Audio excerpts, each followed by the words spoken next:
नमस्कार शेतकरी बांधवांनो, नुकसान भरपाई शेतकऱ्यांच्या खात्यात जमा व्हायला सुरुवात झालेली आहे। 26 जिल्ह्यातील शेतकऱ्यांच्या खात्यात ही नुकसान भरपाई जमा होत आहे। या संदर्भात जी.आर देखील आता शासनाने काढलेला आहे। संपूर्ण बातमी आपण या ठिकाणी पाहणार आहोत। राज्य सरकारने अतिवृष्टीग्रस्त शेतकऱ्यांना 307 कोटी 25 लाख रुपयांचा निधी वाटप करण्यासाठी मंजुरी दिली आहे। राज्यात नोव्हेंबर 2023 ते जुलै 2024 दरम्यान विविध जिल्ह्यात अतिवृष्टी झाली, त्यामुळे शेती पिकांचं नुकसान झालं। राज्य सरकारने नुकसानग्रस्त शेतकऱ्यांना दिलासा देणारा शासन निर्णय गुरुवारी म्हणजे 5 तारखेला या ठिकाणी प्रसिद्ध केला आहे। कोणत्या 26 जिल्ह्यांचा समावेश आहे ते जिल्हे आपण या ठिकाणी पाहूया।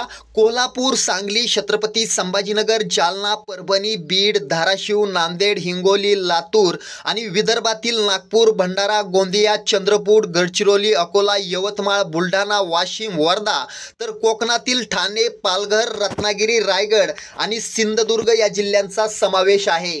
नुकसानग्रस्त शेतकऱ्यांना बागायती, जिरायती आणि बहुवार्षिक पिकांसाठी 3 हेक्टरच्या मर्यादित अनुदान देण्यात येणार आहे। त्याचं वितरण डीबीटी पोर्टलच्या माध्यमातून लाभार्थी शेतकऱ्यांच्या थेट खात्यावर जमा करण्याचे आदेश शासन निर्णयात देण्यात आलेले आहेत। त्यामुळे शेतकऱ्यांना मोठा दिलासा मिळाला आहे। याबाबत तुम्हाला काय वाटतंय आम्हाला नक्की कळवा।